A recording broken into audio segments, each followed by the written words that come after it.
Hello दोस्तों, मेरा नाम है सुनील और आप देख रहे हो काली परछाई, जो कि एक सच्ची घटना पर आधारित है।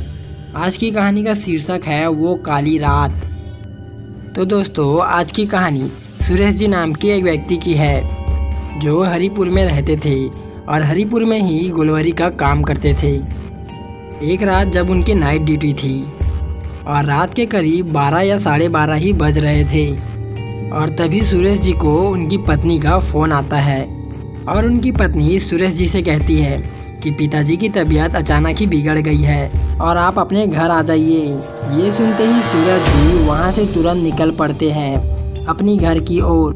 रास्ता बहुत ही सुनसान होता है और रास्ते के दोनों तरफ घने जंगल, और कुछ दूर जाते ही सुरेश जी को रास्ते पर एक औरत की आवाज़ सुनाई देती है, जो उनका नाम लेकर उन्हें रुकने को कह रही थी।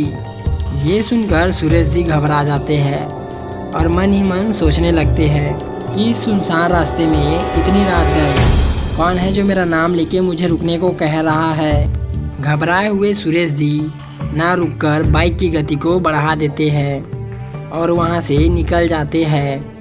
कुछ ही दूर जाते ही वो देखते हैं कि एक औरत रास्ते के बीचों बीच खून से लथपथ पड़ी है और बचाओ बचाओ कह के आवाज़ लगा रही है। ये सुनकर सुरेश जी अपने बाइक को रोकते हैं और वो उस औरत की तरफ बढ़ने लगते हैं। जैसे ही सुरेश जी उस औरत के पास जाकर रुकते हैं, वैसे ही औरत खड़ी हो जाती है और सुरेश जी की गर्दन पकड़ लेती है और कहती है कि मैंने तुम्हें आवाज़ दी पर तुम नहीं रुके।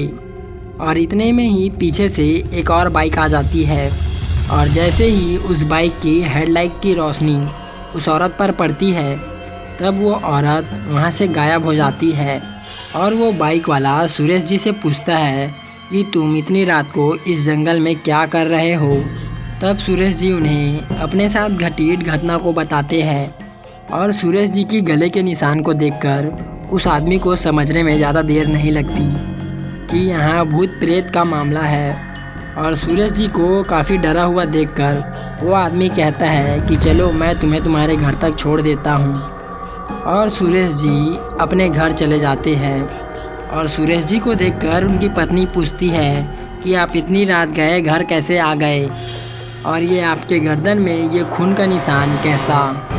ये सुनकर सुरेश जी कहते हैं कि ये सब मैं बाद में बताऊँगा, पहले बोलो पिताजी कहाँ हैं और उनकी तबीयत कैसी है।